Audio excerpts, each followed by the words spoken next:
السلام علیکم۔ دنیا میں ہر کسی کی کوئی نہ کوئی خواہش، کوئی نہ کوئی وش ضرور ہوتی ہے۔ جیسے اکثر آپ نے مٹی کو ہاتھ میں لے کر دیکھا ہوگا کہ جیسے ہی آپ مٹھی بند کرنے کی کوشش کرتے ہیں تو مٹی آپ کی انگلیوں کے بیچوں بیچ سے سائڈ سے گرنے لگتی ہے۔ اگر نہیں تو اس کو ایکسپیریمنٹ کر دیکھیں۔ انسانی خواہشات بھی بالکل اسی ریت جیسی ہے۔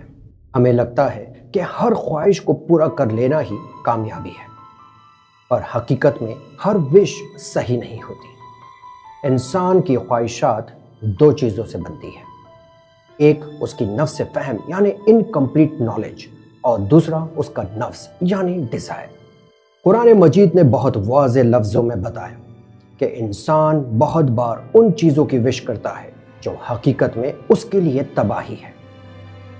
سورہ بقرہ کی آیت نمبر 216 میں اللہ فرماتا ہے وَعَسَىٰ أَن تَكْرَهُوا شَيْئًا وَهُوَ خَيْرٌ لَكُمْ وَعَسَىٰ أَن تُحِبُّوا شَيْئًا وَهُوَ شَرٌّ لَكُمْ وَاللَّهُ يَعْلَمُ وَأَنْتُمْ لَا تَعْلَمُونَ۔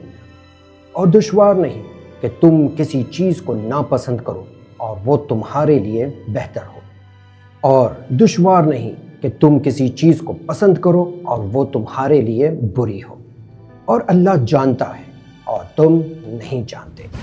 انسان بڑا جلد باز ہے، وہ کبھی کبھی ناسمجھی میں ہی ایسی چیزوں کی دعا کر بیٹھتا ہے جو اس کے حق میں نقصان دہ ہوتی ہیں۔ علامہ طباطبائی تفسیر المیزان میں لکھتے ہیں کہ اللہ انسان کی حقیقی ضرورتوں کو پورا کرتا ہے، نہ کہ اس کی ہر ظاہری اور مجازی خواہشوں کو۔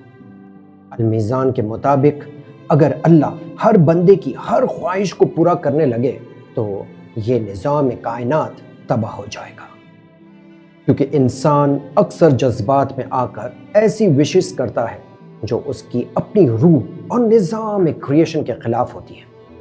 اہل بیت علیہ السلام نے ہمیں سکھایا ہے کہ اپنی خواہشوں کو خدا کی مرضی کے مطابق کیسے ڈھالنا چاہیے۔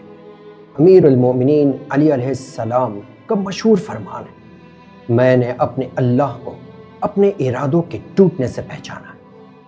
یعنی جب ہماری کوئی بہت بڑی وش پوری نہیں ہوتی تو وہ اس بات کا ثبوت ہے کہ کوئی اور بلند قوت ہے جو ہمارے نصیب کو ہماری چھوٹی سی سوچ سے بہتر چلا رہی ہے۔ امام جعفر صادق علیہ السلام فرماتے ہیں کہ بعض اوقات اللہ کسی بندے سے محبت کرتا ہے تو اس کی وش کو روک لیتا ہے، بالکل ویسے ہی جیسے ایک شفیق باپ اپنے بیمار بچے کو مٹھائی کھانے سے روک دیتا ہے، کیونکہ باپ کی حکمت اس بچے کی حفاظت میں ہوتی ہے۔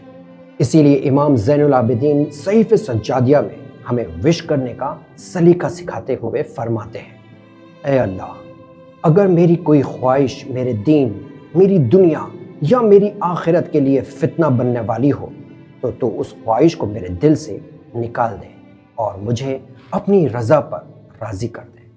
سائنس بھی اس بات کو بیک کرتی ہے کہ جب ہم ہر خواہش کے پیچھے اندھوں کی طرح بھاگتے ہیں تو دماغ میں ایک ڈوپامائن کا لیول کریش ہوتا ہے، جس سے انسان کرونک ڈس سیٹسفیکشن یعنی ہمیشہ کی ناشکری اور سٹریس کا شکار ہو جاتا ہے۔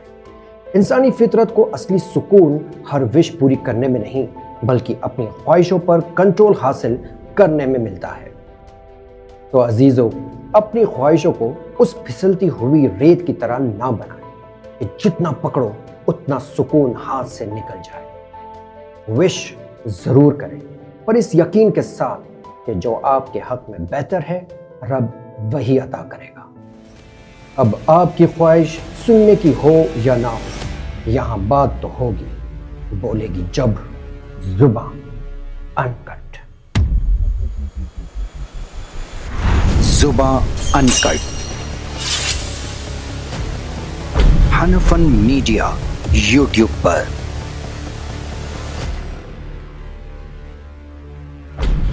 جلد سبسکرائب کریں۔